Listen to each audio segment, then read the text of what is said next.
नमस्कार, बसंत पंचमी की शुभकामनाओं के साथ द उत्तराखंड न्यूज में आपका स्वागत है। सीमांत सहित अन्य जनपदों की मुख्य खबरों में लक्ष्मण सिंह महर परिसर पिथौरागढ़ में बसंत पंचमी का पर्व हर्षोल्लास के साथ मनाया गया। कार्यक्रम की शुरुआत मां सरस्वती की प्रतिमा पर पुष्पांजलि अर्पित कर की गई। विद्यार्थियों ने सरस्वती वंदना, शास्त्रीय संगीत और लोकगीतों की शानदार प्रस्तुतियां दी। परिसर निदेशक डॉक्टर हेमचंद्र पांडेय ने बसंत पंचमी के महत्व पर प्रकाश डाला। कार्यक्रम का समापन प्रसाद वितरण के साथ हुआ। पिथौरागढ़ पुलिस कार्यालय में आयोजित पीपिंग सेरेमनी में कुंवर सिंह रावत को पुलिस उपाधीक्षक पद पर पदोन्नत किया गया।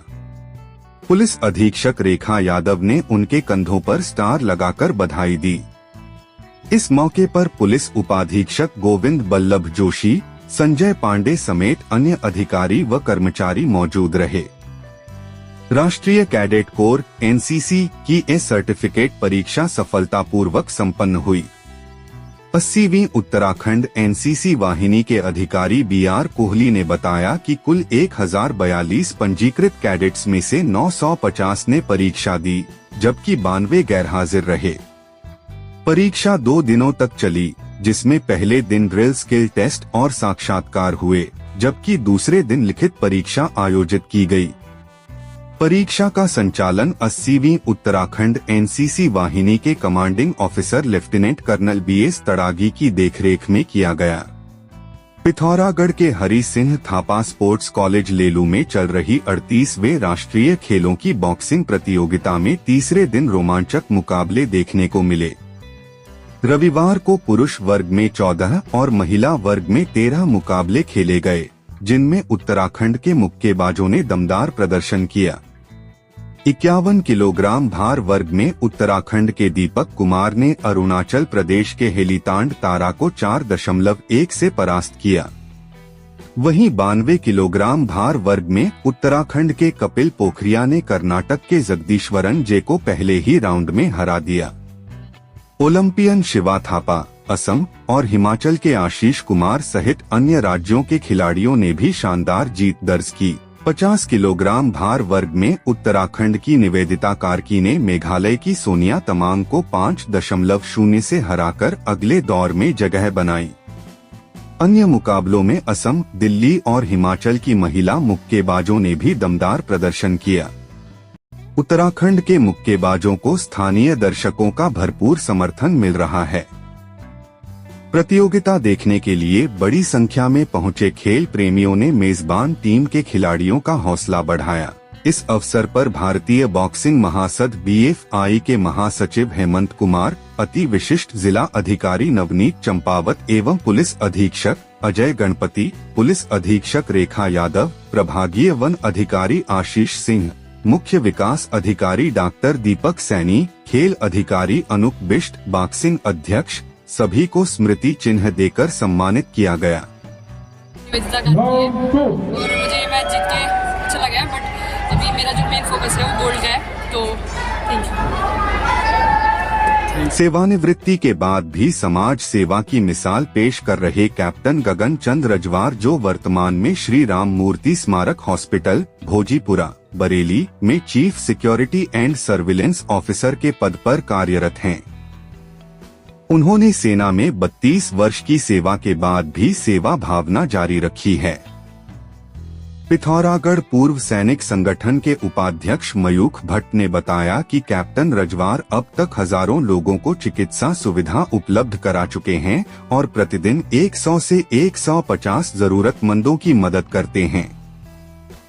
वह अब तक 41 बार रक्तदान कर चुके हैं और निर्धन परिवारों को भोजन, दवाएं और अन्य सहायता भी प्रदान कर रहे हैं। पूर्व सैनिक संगठन पिथौरागढ़ ने उनके समाज सेवा कार्यों की सराहना करते हुए उनके उज्जवल भविष्य की कामना की है।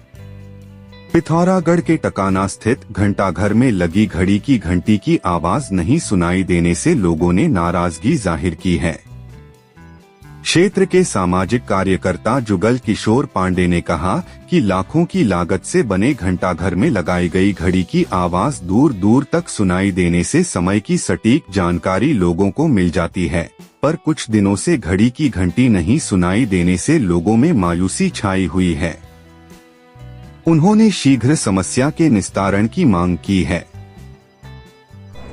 टकाना रोड स्थित घंटाघर की घंटी पिछले 1 माह से नहीं बज रही है, जिससे लोगों को समय की जानकारी सही से नहीं मिल पा रही है और लोगों ने मांग की है कि अविलंब घंटी को ठीक किया जाए। पिथौरागढ़ नगर के प्रतिष्ठित व्यापारी महेश खरकवाल का 62 वर्ष की आयु में निधन हो गया है। वे बीते दिनों से अस्वस्थ चल रहे थे। उनका दिल्ली के एक अस्पताल में उपचार चल रहा था। उपचार के दौरान बीते दिवस उन्होंने दम तोड़ दिया। उनके निधन का समाचार मिलते ही नगर में शोक की लहर दौड़ गई। उनके निधन पर विभिन्न संगठनों ने शोक व्यक्त करते हुए दिवंगत आत्मा की शांति के लिए प्रार्थना की। पड़ोसी देश नेपाल के अछाम जिले के ढकारी गांव में एक दिल दहला देने वाली घटना सामने आई है, जहां एक युवक ने प्रेम प्रस्ताव ठुकराए जाने पर अपने दोस्त के साथ मिलकर 2 युवतियों की पत्थरों से पीट कर हत्या कर दी।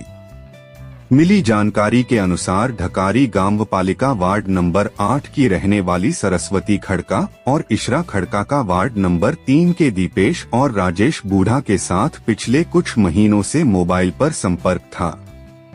रविवार को जब सरस्वती और इशरा जंगल में बकरियां चरा रही थीं, तब दीपेश और राजेश वहां पहुंचे और दोनों से प्रेम का इजहार किया। इशरा ने राजेश का प्रस्ताव स्वीकार कर लिया, लेकिन सरस्वती ने दीपेश के प्रस्ताव को ठुकरा दिया।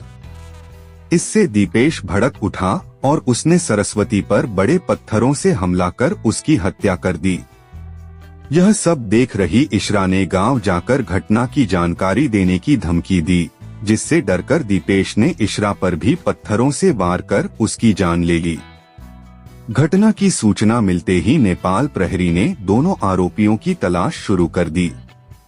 अछाम के जिला प्रहरी प्रवक्ता ईश्वरी प्रसाद ने बताया कि काफी खोजबीन के बाद दोनों आरोपियों को गिरफ्तार कर जेल भेज दिया गया है। प्रदेश भर की मुख्य खबरों को सबसे पहले जानने के लिए आप हमारे YouTube चैनल को सब्सक्राइब करें, वीडियो को लाइक करें और कमेंट करें और वीडियो को शेयर करें। तो दोस्तों, वीडियो को देखने के लिए आपका बहुत बहुत धन्यवाद।